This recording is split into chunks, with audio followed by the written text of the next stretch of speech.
ҳамсараш ҳам зан аст, модар аст, ваям ҳамин хел аст, ваям қабул мекунад. барои чӣ не ваям қабул мекунад? 7 сола ки мунтазири ҳамин беномус истодагӣ аст, то 7 сол мешавад дар зиндагӣ ҳама кора кунед. баъд аз мурдан болои гӯраш санг гузоштану гирияву 40, 50, 70 кардани шумо ягон чи фоида надорад. дуруди зиёд тамошобинони азизи арҷманд, рости амрӯз расо аз соати 11 рӯз аст ки дар асоси як модар дар назди донишгоҳ омаданаш аз ноҳияи Тоҷикобод, бовар кунед, ба дараҷаи дилам зиқ шуд ки ногуфтанист. як фарзанде дорад, ном насабашро намегирем хоҳиш кард, лекин 34 сола ҳаст. 34 сола донишгоҳ хонондагӣ ҳастай, оиладор кардагӣ аст модар. ғайр аз ин ба хотири ҳамин фарзанд хонаашро фурӯхта дар иҷора омада шиштагӣ аст. занҳои азиз, мехоҳед дар хона нишаста ба тиҷорат машғул шавед ва маошу даромади зиёде ба даст оред. пас шуморо барои кор дар ширкати Faberlic даъват мекунем. зеро ин ягона ширкатест ки шумо метавонед ба давлатҳои хориҷа нарафта тиҷорати худро оғоз ва молу маҳсулотро аз дасти якум гирифта соҳиби даромаду маоши нағз гардед. ҳамчунин ширкати Faberlic барои харидорӣ кардани молу маҳсулот ба шумо тӯҳфаҳо пешниҳод менамояд ва ягона интернет мағозае мебошад ки дорои имкониятҳои хеле хуб аст. масъули ин гуфтаҳо шумо метавонед ба сайти инстаграми мо ё ин ки ба номери ватсапи мо муроҷиат кунед. омӯзиш ройгон аст. занҳои муҳтарам, фурсати худро аз даст надиҳед. ба хотири қарзи ҳамин фарзанд аз рӯи маълумотҳои баъзан бародарое ки ҳамҷа меомадиан мерафтиян, соқу саломату оиладор аст. лекин ҳамин ба виҷдони беномусиш ҳамин қадар заҳмату меҳнате ки модар кардагӣ аст дар як назар намегирад. ҳарфи номи фарзанд сари ҳарфаш ақати оғоз меёбад. агар ин садои манро шунавӣ, агар ки ту дар ҷои ман ҳамин рӯз мебудӣ, ҳамин модарро ба ҳамон ҳолатш медидӣ, автоматичест ки дилу ҷигаратро худат мехӯрдӣ. худои инсофат яд.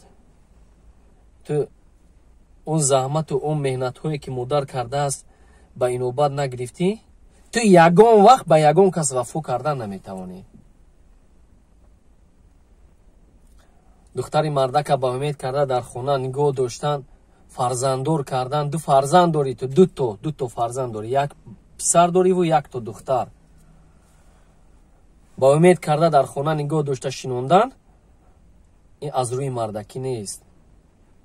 як ҳолати беномусӣ ту шабоҳат метиҳад. ҳолати одами паст будани ту шабоҳат метиҳад. модари 67 сола об дар бари рӯш рехта истодай, мегӯ ягон чиш дар кор нест. худо медонад чанд рӯзи дигар бошам, як бор садоша шунавам, як бор бибинамаш, лекин ту беномус кайфу сафо карда гаштӣ. суратота оварда дар модар нишон додагӣ ҳастанд ҳамсинфонат.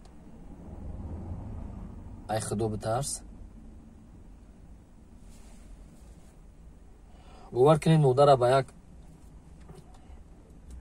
худо бибахша ҳилаву найранг ки дурӯғ гуфтам ки бародароне ҳастанд дар муҳоҷират ки кӯмак мекунам барои омадани фарзандат, дилашро нахостам ки шиканам, бароварда гусел кардам. агар бародарои муҳоҷир ҳастанд якчанд нафаре ки дар он ҷо моя дастгирӣ мекунанд, модар ба бибинем ки ҳамин видеообрашени кардагӣ мо ба ҳамон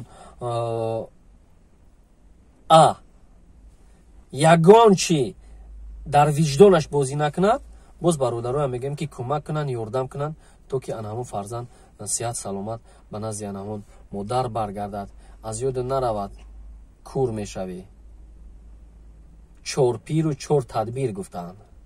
берозигии падару модар ягон ҷо рафтан наметавонӣ, ягон коратро буд кардан наметавонӣ.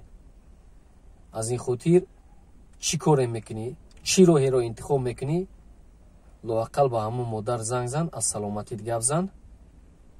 чӣ гуфтӣ очаҷон? бале дуруст гуфтӣ ҷавонони азиз, ба қадри падару модарони худ расед, хусусан ба қадри модар. Якшаба заҳмате ки модар мекашад, сари гаҳвора мехезад, то хоб рафтани шумо хоб намеравад, то нахӯрдани шумо ун намехӯрад, шумо гирья кардед, баробари шумо гирья мекунад, шуморо хаб медарорад. илтимос ба қадри модарони худ расед. лаҳзаи вақте ки онҳо мераванд, баъд пушаймон мешавед, дигар ёфт намешаванд. Ба қадри модарони худ расед. дуруст мегӯяд очаҷон ки туфанисо ғуломова модари азизи мо ҳастад. дуруст мегӯяд ки якшаба он ранҷ ки модар кашид, бо ду ҷаҳона натавон баркашид. як шаб хизмати анҳамо модара кардан наметавонед. аз ин хотир бародари азиз, агар ҳамин садои манро шинавӣ, бифаҳмӣ, хоҳиш ба модар занг зан. ин як мактуби модар буд. мактубаш ҳастай дар ҷои кора ман фаромӯш кардам гуфтан, хостам шумо нишон диҳам ки дар тои дилаша гуфтан аст. бовар кунед, дилу ҷигартон месӯзад.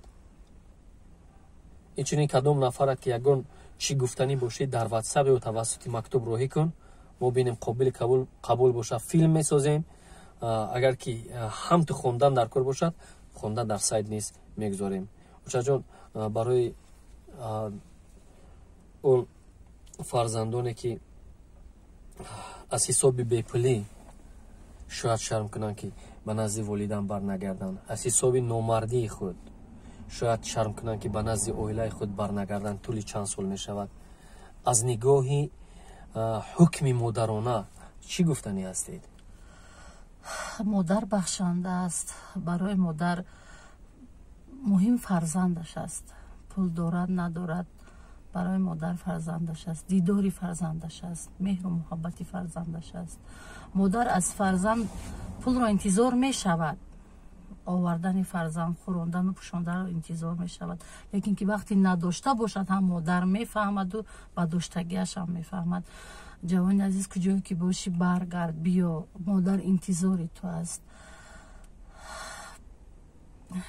ҳамсараш чӣ хел қабул мекунад аз нигоҳи шумо? уча ҳамсараш ҳам зан аст, модар аст, ваям ҳамин хел аст, ваям қабул мекунад.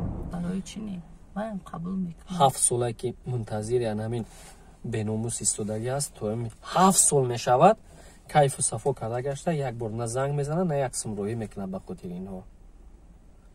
лоиқ гуфтаи сано бодо ба занҳое ки марданд, ба ёзи зиндагиро шери фарданд, ба номардон бидода дасти мардӣ, вале шани заниро пас накарданд. аз баъзан анҳамин мардакое ки ботинан зансифат ҳастед, анҳамин занакое ки ботинан мардсифат ҳастанд, ҳазорҳо маротиба беҳтаранд. худо нигаҳбонтон бошад. очаҷон, бале, худатонро эҳтиёт кунед, ба қадри падару модар расед, дар зиндагӣ ҳама кора кунед. баъд аз мурдан болои гӯраш санг гузоштану гирьяву 40, 50, 70 кардани шумо ягон чӣ фоида надорад. ҳар як каса дар зиндагӣ ва дар зинда будан қадр кунед. худо нигаҳбон.